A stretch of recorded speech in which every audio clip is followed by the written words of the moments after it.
Le week-end prochain auront lieu les Journées européennes du patrimoine. Ponton-Vendée Globe, les amateurs de vieux gréements sont donc attendus par l'association Les Bois Flottants et son capitaine Loulou pour découvrir les bateaux patiemment restaurés par l'association. Il sera possible ensuite de se rendre aux ateliers de la Sablière, tout proche, pour y voir les canottes en cours de rénovation. Voilà, on sera au ponton Vendée Globe où on ne montrera pas Mamita parce que sinon il faudrait la voir qu'à marée basse.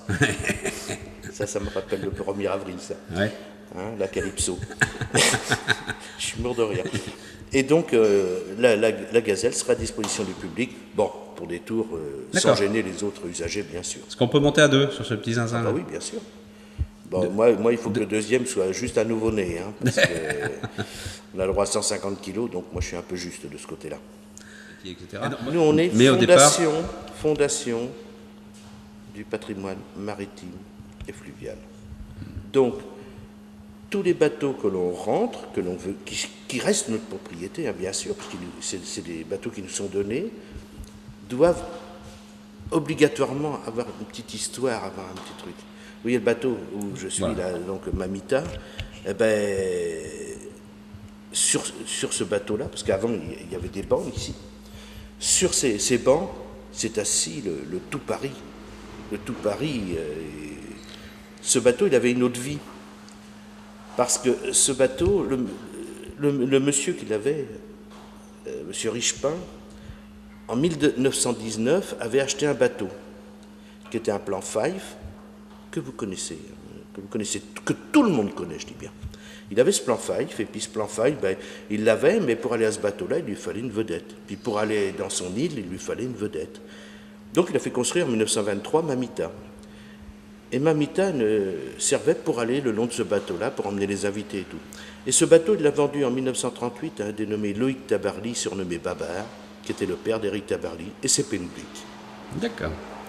Donc, la mémère, elle a passé toute sa jeunesse à couple avec Penduic. Donc c'est une belle histoire. Maintenant, on a du boulot, hein, parce qu'elle s'est abîmée, le transport, elle n'a pas aimé du tout. Bon, si on prend les varangues, si on prend tout ça, il n'y a plus rien qui est fixé, donc ben, on va retirer tout le bâtimoteur, on va tout retirer l'intérieur, on va lui redonner une forme, et après on mettra le bâtimoteur dedans. Là, on a 2 ans de travail à peu près. À combien de personnes finalement qui vont... Bon, ça va être occasionnel, mais au total... Occasionnellement, on sera toujours 2-3 à bord. Hein. D'accord. 2-3 à bord, mais par contre, quel merveilleux bateau ça va être. Et avec une histoire. Oui. C'est ça ce qui est important. Alors à terme, justement, bon, le jour, alors j'espère que ça va être une belle fête le jour où il sera remis à l'eau et... On aura 2 fêtes à faire. La première, c'est lorsqu'on officiellement on inaugurera le ponton qui va être réservé au bateau du patrimoine. On va en parler aussi, ça, oui. Hein, donc là, j'anticipe sur tes questions, là, je pense. Parce que ça, pour l'instant, moi, je sais qu'on va avoir un ponton, je n'en sais strictement rien, comment ça va se faire. J'attends. Wait and see, disaient les Belges. Comment tu le vois, toi, l'utilisation de ça, de ce ponton, idéalement? Ah ben, idéalement, c'est quelque chose de formidable pour la ville des Sables, d'abord. C'est quand même Parce que je sais que tu vas de temps en temps à Noirmoutier, et à Noirmoutier, eh bien, on se promène sur le quai, on a des vieux gréements, c'est un régal. Et les gens reviennent avec des photos. C'est ça ce qui est important. À chaque fois qu'on s'est mis sur le ponton Vendée Globe, les gens, on peut faire une photo. Et c'était important qu'on ait le pavillon Les Sables d'Olonne sur nos bateaux. C'est pour ça que tu verras que tous nos bateaux ont le pavillon Les Sables d'Olonne dessus. Parce que on est dans une ville, soit on joue le jeu, soit on ne joue pas. Dans notre cas, on joue, je pense. D'accord. Même je suis certain, d'ailleurs. C'est vrai que je me souviens d'un petit bateau vert qui s'amarrait souvent à la cale de la Chaume. Il n'est pas blanc maintenant? Ah ouais, il est un peu transparent, donc j'ai du mal à... Mais c'est vrai que le dimanche après-midi... On va pas dire du mal, ils en disent assez de nous comme ça, ça ferait trop de choses. Mais ce petit bateau vert, souvent on le voyait le dimanche après-midi s'amarrer à la cale de la Chaume, faire un petit coucou au bar du pont évidemment, mais c'était un défilé permanent de gens avec l'appareil photo. C'est que ça. Hein. Là, on a essayé de se mettre avec Frères de Misère à la cale de la Chaume. Bon, c'est dommage, on l'a essayé à marée basse, ça peut être une réussite. Mais on le refera.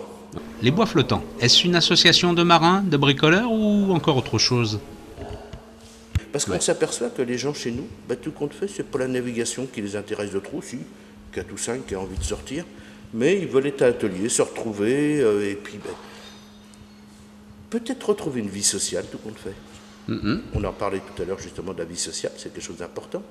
Or le problème, c'est qu'on n'a plus de liaison, les gens rentrent chez eux, vont sur Facebook, machin et tout, on y est aussi, nous, mais Oui, on le matin, mais ils ne parlent plus entre eux, ils ne cherchent pas à se rencontrer.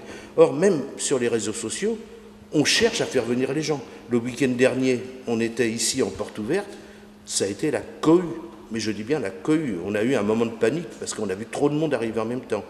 Or, on a besoin quand même d'une certaine surveillance, pour pas que les gens touchent trop au matériel, parce que c'est fragile.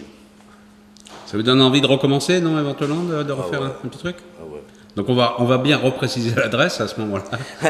Pour l'instant, jusqu'au 1er novembre, on est au village nautique de la Sablière. Ne cherchez pas le nom de la Sablière, parce que je le cherche partout, mais je n'ai pas trouvé encore le nom. Donc on va dire de l'autre côté du grand parking, face aux pompiers. Espèce de grand bâtiment carré avec des machins allumés toutes les couleurs la nuit. Voilà, c'est joli.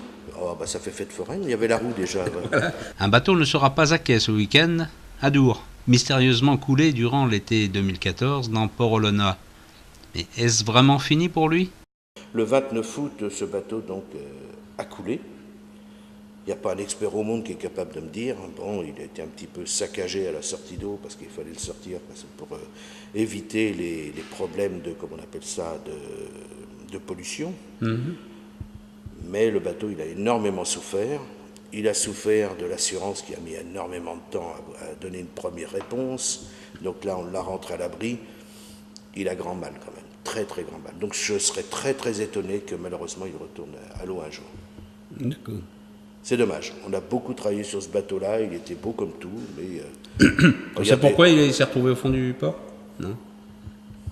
On nous dit que c'est à cause d'un lest. Bon, moi je soutiens que c'est à cause d'un choc. Il y a encore les traces dessus.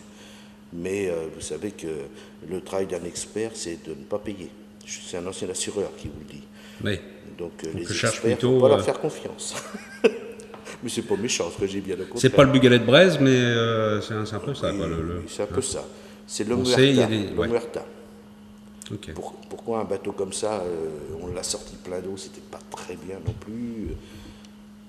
Un bateau en bois, quand vous le sortez avec de l'eau dedans, le problème c'est que tout casse. Et là, tout parce qu'il y a une poussée intérieure qui se fait vers l'extérieur. Voilà. Quand vous avez un mètre d'eau dedans, sur un bateau de 9 mètres, il y a quelque chose comme 18 ou 19 tonnes à l'intérieur. Ouais. La quille, elle a pété, tout a pété. Donc là, le bateau, il est mort. Il est mort. Il y aurait 200 000 euros de travaux, donc il ne faut pas les faire. Il faut pas les faire. Autant en construire un à côté, le même, son petit frère. Mais ce qui est dommage, c'est que ce week-end, eh bien, ça c'est un bottier de Barfleur, le dernier bottier de Barfleur qui restait, donc qui lui est de 1934, celui-ci est de 1929, eh bien ce dernier est allé sur les roches ce week-end et ils attendent des grandes marées pour le sortir, mais à chaque vague, il souffre énormément et il va avoir le même sort lui aussi. D'accord. Sale temps pour les bottiers de Barfleur. En sachant que ce sont des gazelles à l'origine, les bottiers de Barfleur. D'accord. Ils n'ont pas Et on en revient à la gazelle des sables. Eh oui. Eh oui. Donc la gazelle des sables, on en a une petite qui est là, qui est mignonne comme tout. Qui est mignonne. Eh ben, moi, je vous annonce déjà que l'an prochain, nous ferons le championnat du monde des gazelles au sable. On a déjà près de 100 bateaux. La même chose que celui-ci? La même chose que celui-là. Ah, parce que celui-ci, il est fabriqué... Il est construit. Alors, il devait être construit en Vendée, mais ils n'ont pas trouvé de local qui leur convenait. Il est construit à Chaux-de-Fonds-sur-Layon maintenant. C'est vrai, quand on va visiter le chantier, c'est c'est bien. Ah bah oui. Qu'est-ce qu'il faut sur place? C'est un ancien vignoble en plus. Oui. Puis des gens tellement adorables. Et là, on est pressé d'aller au Grand Pavois pour les voir, parce qu'ils reviennent d'Amsterdam. Non, pas pour des choses illicites, mais pour vendre des gazelles. D'accord. Et la gazelle, c'est la réplique des bateaux très connus, qui étaient au sable, qui étaient les bateaux les plus rapides. Et c'est parce qu'à l'époque, c'était le premier qui est rentré au port qui vendait. Et la forme de la gazelle s'est exportée énormément, puisque Adour qui est derrière, c'est la forme d'une gazelle, sauf qu'il n'a pas le curon. Et quand vous regardez Adour, vous vous dites, attendez, comment ils pouvaient aller à la pêche avec ça? Ben oui, ils allaient à la pêche, c'était un bottier, parce que beau, ça voulait dire cordier du Cotentin, ou autrement, par ici, on dit des palangues. Voilà, c'était un palangue. Bon, c'est une réplique, mais pas à l'échelle. Non, il est en 2,40 m, c'est... Ça ressemble à une coquille de noix. Moi, je vois ça, je vois une coquille de noix coupé en deux, évidemment, hein, ce qu'on connaît. On enlève les cerneaux voilà. de noix et puis... Et tu serais très surpris de voir comment ça marche sur l'eau. D'ailleurs, on les a filmés. on va le mettre en démonstration. Mais est-ce vraiment fini pour Olona?